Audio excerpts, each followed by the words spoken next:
Olá, gente, estamos começando mais um Segunda Opinião, nesta segunda-feira, com um pequeno atraso. A gente sai todo dia às 6 horas da manhã. Hoje, por questões técnicas, a gente saiu um pouco mais atrasado.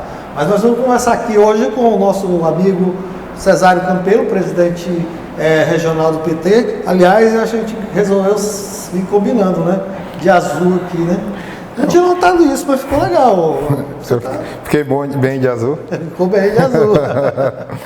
Eu acho que todas as cores. Eu acho que nós temos que estar bem com todas as cores. Tião, boa tarde.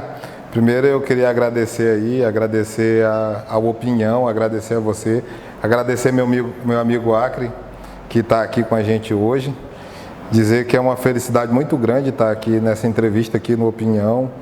O jornal Opinião é um jornal que eu leio diariamente. E hoje tem uma diferença, nós estamos com um cenário novo, né?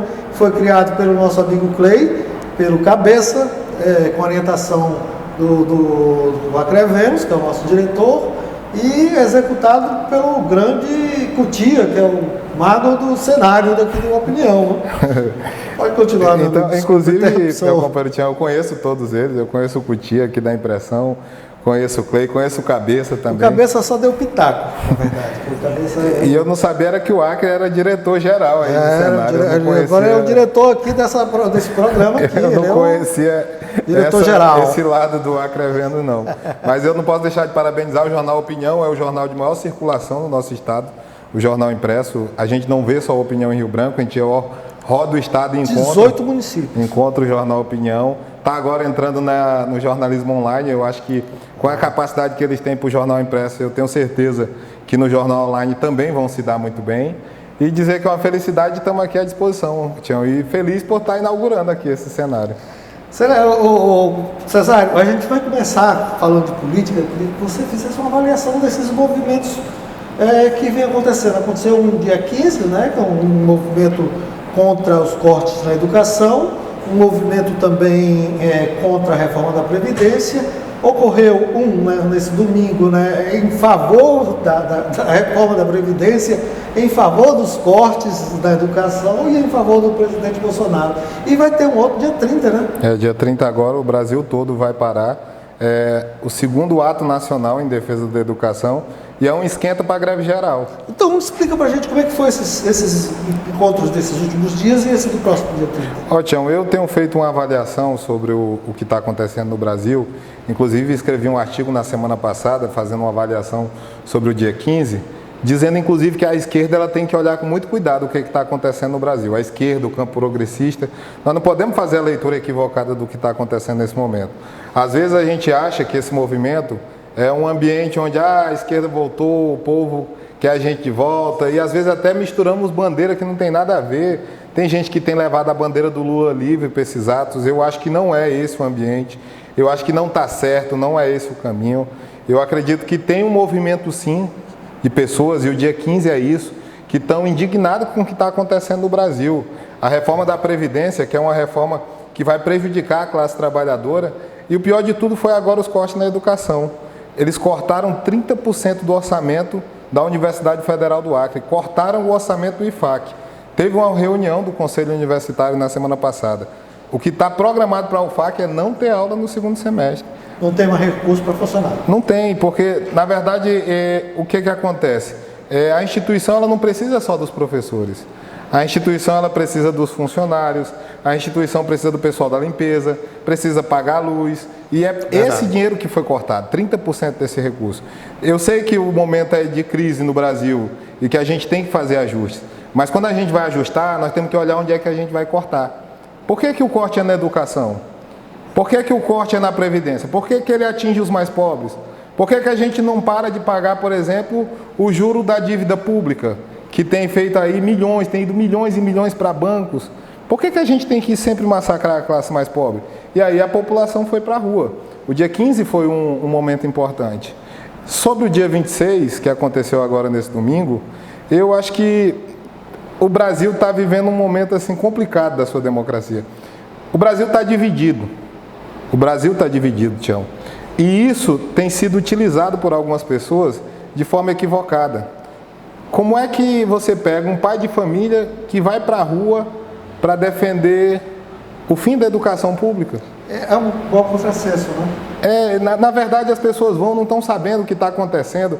O ato do dia 15 não foi para derrubar o Bolsonaro. Eu até acho que algumas pessoas estão fazendo de forma equivocada, alguns líderes do campo progressista começaram a falar: o momento é de pedir impeachment, temos que pedir impeachment do presidente. Não é esse o momento. O momento é do Brasil juntar para a gente definir o que é prioridade. Quem é prioridade no orçamento público do Brasil? Essa é a discussão que tem que ser feita. E nisso não tem nada a ver com derrubar presidente. A gente tem que respeitar o processo democrático.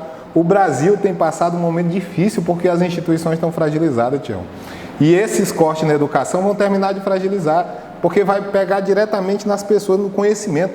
O cara cortou todas as bolsas de mestrado, doutorado e pós-doutorado públicas que a gente tinha. Poxa, esse é o conhecimento que faz o Brasil avançar. Olha, esses dias eu soube de uma pesquisa de um pesquisador que descobriu, inclusive o pesquisador aqui da UFAC, que os mosquitos da dengue, ele já transmite a dengue a partir do... Ele transmite de um filho para o outro, do filhote. É conhecimento. Pois é. Isso ocorre através de pesquisa. E nós aqui não temos. Essa coisa está tão doida, Tião, que os caras estão querendo dizer agora que as universidades são um ambiente de balbúrdia. E tu presta atenção como é que acontece no Brasil. Todas as escolas privadas do Brasil, elas comemoram quando os seus alunos entram no ensino público superior. Ou seja, as instituições de conhecimento de excelência do Brasil são as instituições públicas, não são as privadas. E o que é que eles estão fazendo? Estão querendo acabar com isso, é a nossa maior produção de conhecimento. Um país não cresce se não tiver produção científica. A China, ela tem avançado sobremaneira no mundo, sabe por quê? Porque ela tem aumentado o número de patentes. A China hoje patenteia mais descobrimento do que os Estados Unidos. É conhecimento, nós temos que investir. O século XXI é isso. Aí o Brasil vai na contramão do século XXI, na discussão de cortar recursos da educação, e aí chama um manifesto para defender esses cortes. Não está errado, é um absurdo. Eu até entendo, tem muita gente que não sabe o que está fazendo, eu entendo. Tem algumas pessoas que sabem, nós temos que dividir bem. Tem gente que sabe o que está fazendo, está defendendo os cortes da educação porque tem interesse. É o caso do ministro Paulo Guedes, cuja irmã é vice-presidenta nacional da Associação das Instituições Privadas de Ensino Superior. Então, o doutor Paulo Guedes sabe o que está fazendo, o senhor Paulo Guedes, quando ele fala do corte da educação. E aí tem um monte de gente que está indo para a rua nessa onda e não sabe o que está fazendo. Defendendo a reforma da Previdência, onde já se viu. Tem gente que não entendeu ainda o que é a reforma da Previdência. Tião, tem gente que não sabe como é que isso vai afetar. Tu sabe o que é o ponto central da reforma da Previdência? O ponto central não é o tempo de serviço. As pessoas estão discutindo tempo de serviço e tempo de contribuição. O ponto central é a composição da Previdência Pública. A Previdência Pública no Brasil, ela é composta de 3 elementos. O primeiro é a contribuição do empregado, o segundo é a contribuição do empregador e o terceiro é a contribuição do governo. Hoje ela é composta por 3 elementos. A reforma da Previdência, com a capitalização, a ideia é tirar a responsabilidade do empregador e a responsabilidade do governo e ficar tudo nas costas do empregado. Como é que não vai quebrar? Aí eles estão dizendo que está quebrado. Vai quebrar se eu tenho 3 pilares sustentando e eu tiro 2, aí que vai quebrar. Exatamente. Se a classe trabalhadora fosse organizada, Tião, nós íamos estar fazendo uma discussão da reforma da Previdência, sabe qual era? O trabalhador que não tem que pagar. Quem tem que sustentar é o patrão. Cesário, a conversa tá boa, mas a gente vai ter que dar um intervalozinho pequenininho, aí a gente volta já, é o tempo que a gente nos organiza aqui.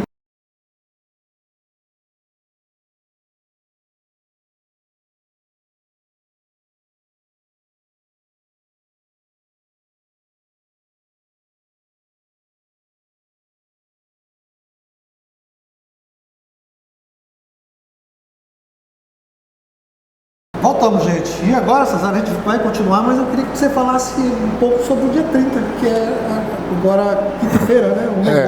O que aconteceu foi o seguinte: o primeiro manifesto, eu acredito que foi um sucesso. Nós conseguimos fazer com que as pessoas começassem a discutir o que é importante. E nós, quando eu digo, é todo mundo que foi para a rua no dia 15. Nós começamos a fazer com que as pessoas olhassem para a discussão que está acontecendo no Brasil. está havendo uma discussão sobre o fim da educação pública e sobre o fim da previdência pública. Eu acho que foi um momento importante. Eu acredito que nós temos que ir para a rua de novo no dia 30, porque nós temos que criar essa consciência para as pessoas. Nós temos que dialogar com isso. Eu não tenho um problema com quem tem opinião contrária, mas nós temos que fazer com que esse debate seja feito. Não pode acontecer o que está acontecendo passando a toque de caça sem ninguém conversar. Bom lembrar também que não é um movimento de esquerda, né? Não, é um movimento de todo mundo. Cara, imagina o que foi. No dia 15, tinha gente que votou no Bolsonaro no dia 15 na rua, filho de pessoas que votaram no Bolsonaro, tinha professor, tinha sindicato, tinha gente da esquerda também, tinha gente da direita, tinha todo mundo que sonha em entrar numa faculdade estava lá. Os alunos do ensino médio, que hoje sonham em entrar na UFAC, eles não têm dinheiro para pagar um ensino privado não, Tião. Então estava todo mundo lá, dia 30 de novo, vai ser a partir das 8 horas, lá na frente do SERB, na Praça da Revolução, concentração, vai ter um sarauzinho à noite também, Tião, a partir das 17 horas, também na Praça da Revolução. A ideia é fazer com que as pessoas possam começar a compreender o que está acontecendo. E a gente, o Opinião, vai lá, vai cobrir, nós vamos fazer a cobertura completa a partir das 8 horas da manhã, publicando todo esse material no nosso site, que é o www.jornalopinião.net. Vai estar lá, a gente vai estar publicando, no mesmo local que você está assistindo esse vídeo, você vai encontrar também as reportagens do dia 30. Então, vamos falar de outro assunto agora, um assunto bem interessante que eu queria falar com você. Eu queria saber a tua avaliação com relação ao governo do Lácio Camilino. Nós já estamos com 5 meses, a gente já tem... ainda é cedo para avaliar, mas já dá para a gente fazer algumas considerações, não? Ô Tião, é muito cedo para fazer uma avaliação. Agora, quando a gente olhar para esse governo, a gente tem que lembrar que ele não tem só 5 meses. O governo do Gladson, ele começou no dia 8 de outubro.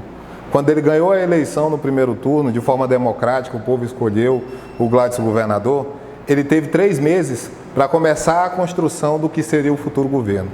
Ele passou 3 meses discutindo, outubro, novembro, dezembro, fez um diálogo aí com o governador Tião Viana e apresentou uma proposta de reforma administrativa, que era para deixar o governo no formato dele, nos moldes dele, disse que ia cortar gastos, economizou, botou menos cargo comissionado, até porque na campanha ele dizia que o negócio dele era concurso, e fez a reforma lá administrativa dele. Passados 5 meses, Tião, ele teve que refazer. Ou seja, aqueles 3 meses que ele passou planejando, se passou planejando, não planejou direito.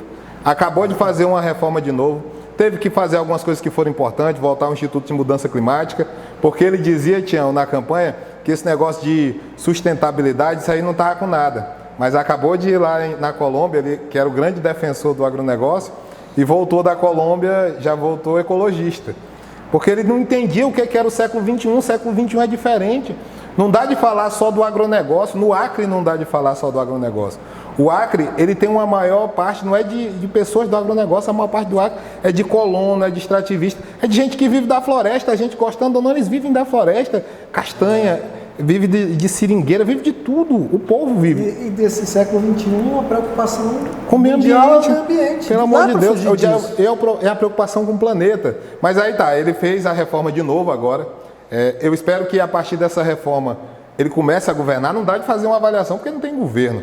O que ele tem feito são declarações, e algumas declarações que são muito equivocadas. Por exemplo, ele disse que a saúde não anda porque tem um cartel dentro da saúde do Acre. O Gladson tem que explicar o que é esse cartel, porque se ele não disser onde é o cartel, quem são os cartéis, ele vai colocar em suspeição todos os profissionais da saúde do Acre. É médico, é técnico administrativo, é enfermeiro, é técnico de enfermagem. Se ele não disser quem é o cartel, ele está colocando em suspeição a vida de um monte de gente que é muito sério, que é quem cuida da saúde do Acre.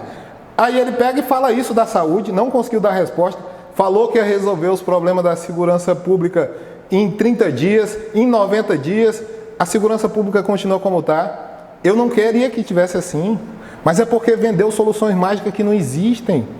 O que vai resolver o nosso problema da segurança pública no Acre é a geração de emprego.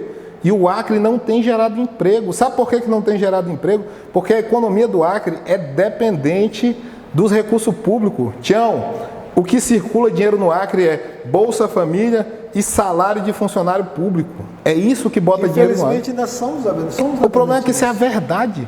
Aí o cara tem que lidar com a verdade. O Gladson fala de crise. Sai uma reportagem agora.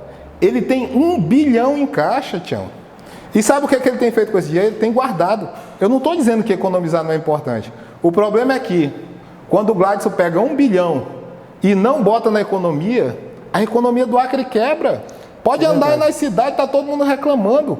O Bolsa Família baixou, o governo Temer baixou, o Bolsonaro tem baixado, tem cortado, e isso tem impedido o dinheiro de circular no Acre, porque a gente depende. Nós temos que lidar com a realidade como ela é. Os salários estão aí baixos, o comércio está demitindo. E para você acabar com essa economia do contra-cheque, você tem que criar alternativas, né? Ou se não se cria alternativa... E tem que criar alternativa dentro da realidade, Tião. Não vem dizer que é o agronegócio que vai salvar o Acre. O agronegócio ele vai fazer com que o lucro vá para uma pequena parcela da população. Isso só vai concentrar a renda. O agronegócio concentra a renda. Porque o agronegócio não é para todo mundo. Para o cara sair do agronegócio, ele tem que ter uma grande extensão de terra, ele tem que ter maquinário, a terra tem que ter a condição, tem que ser terreno plano para poder trabalhar com isso em grande escala. Sabe o que a gente tem que trabalhar? Nós temos que trabalhar com os pequenos, que estão lá nos fundos das propriedades, que não tem ramal, que não tem expectativa, que não viu ainda essa nova CEAPROF, que eu não sei o nome agora, chegar lá. Essa parte do governo, essa estrutura do governo ainda não funcionou em nada. O governo não funcionou, o governo não funcionou. É o que eu falei, ele vive de declarações, declarou que ia resolver o problema da segurança pública, determinou, mas o problema não se resolve com a determinação. Determinou que ia resolver as coisas da saúde, mas as coisas não se resolvem com determinação. Essa questão da saúde, além de dizer que tem um cartel, acho que o importante é dizer que medidas estão sendo tomadas para combater esse cartel. Não, mas tem que primeiro dizer quem é o cartel. Porque se não disser quem é, todos os médicos são suspeitos. Ele tem que nominar. É uma acusação grave, Tião. Se ele não nominar, ele está prevaricando, ele está cometendo um crime se ele não nominar. Ele tem que nominar quem é o cartel. Porque se ele sabe e não denuncia, ele está prevaricando. Ele vai ter que denunciar. Ou então ele vai ter que pedir desculpa para todos os funcionários da saúde pública do estado do Acre.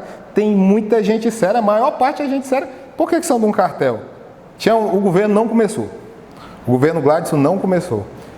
Ele não estava tendo governabilidade, fez uma nova reforma administrativa, disse que ia enxugar a máquina pública, criou mais um monte de cargo em comissão. Eu não tenho nada contra os cargos em comissão, porque eu acho que são importantes para o funcionamento. O que não dá é de mentir para as pessoas. Disse que ia fazer uma coisa e está fazendo outra, e isso é mentir. Minha mãe me ensinou que quem mente rouba e quem rouba mata. E que o pai da mentira é o diabo. Foi isso que minha mãe me ensinou. Então a pessoa não pode mentir. Nós temos que ter responsabilidade com as coisas. Nós já estamos com um número de cargos bem maior do que o governo anterior, né? Eu acho até que não está com um número de cargo maior do que o governo anterior. Porque na verdade eu não tenho esse dado com precisão. Mas o problema é que ele disse que seria bem menor e não é. O problema é que você dizer que vai fazer uma coisa não faz. Você tem que fazer o que você vai dizer. Você tem que lidar com a responsabilidade com a coisa pública. A sua palavra tem que ser muito importante. Não pode chegar dizendo que vai fazer as coisas que você não vai. Você tem que conversar com as pessoas e pedir paciência. Eu sei que o momento é difícil. O momento é difícil no Brasil, porque no Acre, aparentemente, não tem crise financeira. Porém, a saúde continua com estado de calamidade, de emergência. Ele está com estado de emergência. Diz que pode colocar o Acre em estado de emergência financeira também, se não passar a reforma da Previdência. Outra mentira que ele está contando para as pessoas, porque uma coisa não tem imediatamente nada a ver com a outra.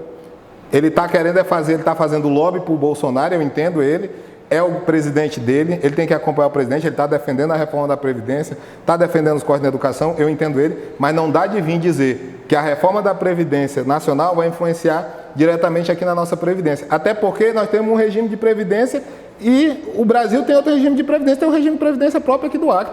Ele vai ter que fazer a reforma previdenciária então aqui do Acre. Se ele quer resolver o problema aqui, ele tem que vir discutir essa aqui, do Acre Previdência, e não a reforma da Previdência do Brasil. É isso que ele não está, ele tá querendo enganar as pessoas. Cesário, nós vamos fazer mais uma parada, mais 30 segundos, e aí a gente volta para o último bloco. Eu quero que você fale um pouco mais sobre as eleições e sobre o futuro do PT dos próximos anos. Pô. Gente, a gente volta já.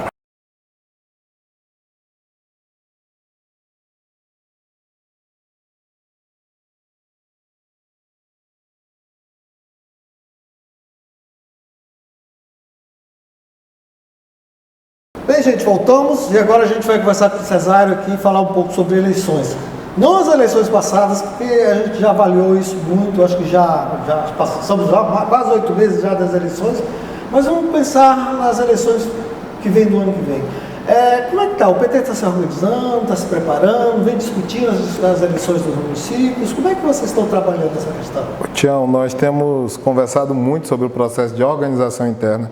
Eu acho que a primeira responsabilidade do PT é estar muito bem organizado. Nós começamos a construir um ambiente dentro dos diretórios municipais e tratando com muita responsabilidade. O Acre ele é interessante, né? Quando acaba uma eleição, o pessoal já começa a falar da outra. É verdade. O Acre é assim. O Acre vive de eleição. Vive de eleição. E de política. Né? Mas nós temos que ter um pouquinho mais de responsabilidade com esse processo. Porque não adianta o cara vir aqui no PT e dizer assim, eu quero ser candidato a prefeito do PT na próxima eleição. A pergunta que a gente faz é para quê? Por que você quer ser candidato? O que você tem de pretensão aí para a sua cidade? Porque eu acho que não dá mais de ser candidato por querer ser, vaidade, aquelas questões pessoais. Nós temos que fazer um processo de construção. Eu acho que as pessoas exigem da gente que tenha mais responsabilidade com a política. Eu acho que o momento é esse que o Brasil precisa, que a gente tenha mais responsabilidade. Então nós estamos tratando com muito cuidado quando a gente fala de processo eleitoral. Eu sei que tem muita especulação, principalmente quem está na prefeitura, é candidato à reeleição. Nós temos 3 prefeitos. Nós temos a Fernanda, nós temos o Bira, nós temos o Isaac, e são prefeitos que têm tido um resultado muito positivo na gestão. E a gente tem feito de tudo para que não se fale de eleição nesses ambientes. E, meus amigos, o momento é do prefeito trabalhar. Nós precisamos trabalhar nesse momento. E nós temos que construir as coisas com muita calma. Você visitou todos os diretórios? Eu tô sempre conversando com os companheiros. A gente escuta muita coisa nessas viagens. A gente tem a oportunidade de dialogar.